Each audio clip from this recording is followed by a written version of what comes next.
There's a saying, when the devil ignores you, then you know you're doing something wrong. Conversely,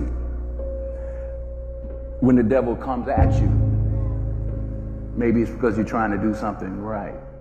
One of the things that I was taught that sticks in my mind was a gentleman by the name of Bill Ball, and he always talked about failing big.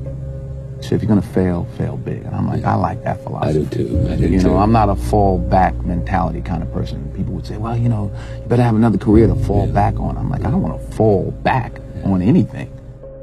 There is no passion to be found playing small and settling for a life that's less than the one you're capable of living. Now, I'm sure in your experiences in school and applying to college and picking your major and deciding what you want to do with life, I'm sure people have told you to make sure you have something to fall back on. Make sure you got something to fall back on, honey. But I never understood that concept, having something to fall back on. If I'm going to fall, I don't want to fall back on anything except my faith. I want to fall forward.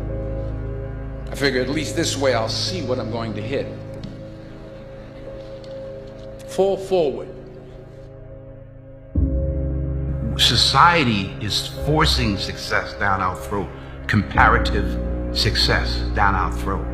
You know, I don't know if the Bible says it, but it's somewhere it says in the last days we'll become lovers of ourselves. The number one photograph now is a selfie. So we all want to be followed. We all want to lead, I should say. We're willing to do anything to be influential. You know, the universal stems from the specific. Where's your soul? Where's your heart? Where does it start? Do you want credit for it, or do you want to see the other person do well? It's the most selfish thing I've done in my life is give. True desire in the heart, that itch that you have, whatever it is you want to do, that thing that you want to do to help others and to grow and to make money, that desire, that itch, that's God's proof to you, sent beforehand already to indicate that it's yours. And anything you want good, you can have. So claim it. So do what you feel passionate about. Take chances. Don't be afraid to fail. There's an old IQ test, was 9 dots. And you had to draw 5 lines with a pencil within these 9 dots without lifting the pencil. The only way to do it was to go outside the box. So don't be afraid to go outside the box. Don't be afraid to think outside the box. Don't be afraid to fail big, to dream big. But remember, dreams without goals are just dreams, and they ultimately fuel disappointment. So have dreams, but have goals.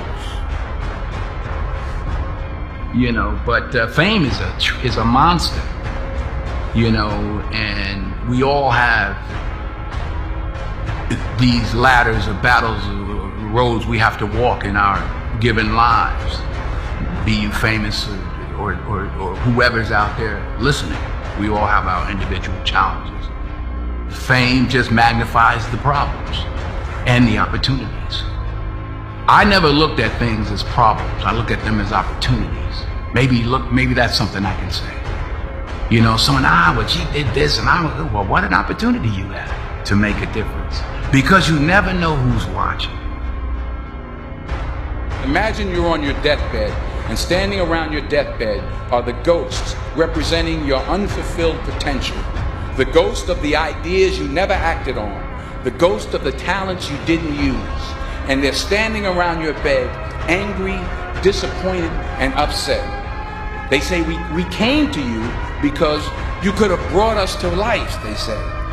And now we have to go to the grave together. So I ask you today, how many ghosts are going to be around your bed when your time comes?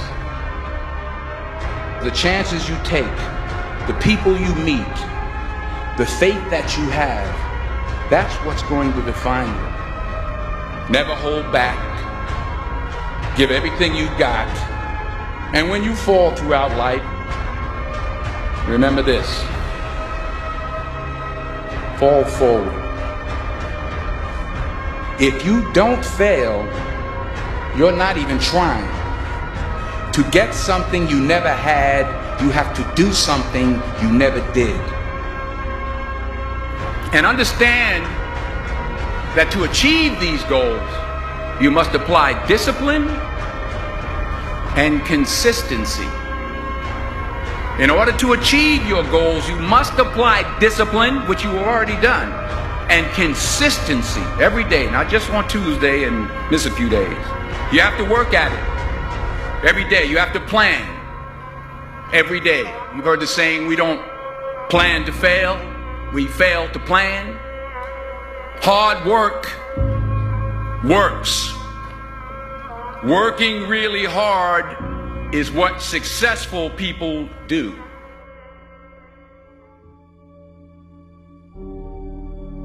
"40 years ago, March 27th, 1975, it was 40 years ago, I was flunking out of college. I had a 1.7 grade point average. I was sitting in my mother's beauty shop, and I'm looking in the mirror, and I see behind me this woman under the dryer.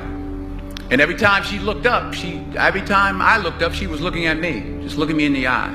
And I didn't know who she was, and I said, she said, "Somebody give me a pen, give me a pencil, I have a prophecy."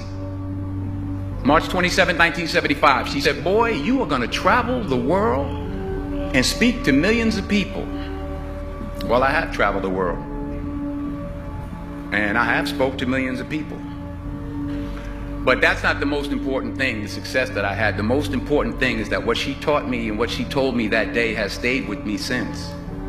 I've kept God in my life, and it's kept me humble.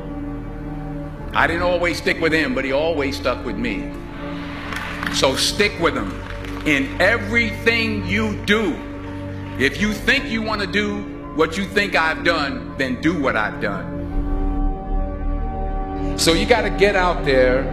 You got to give it everything you got, whether it's your time, your talent, your prayers, or your treasures.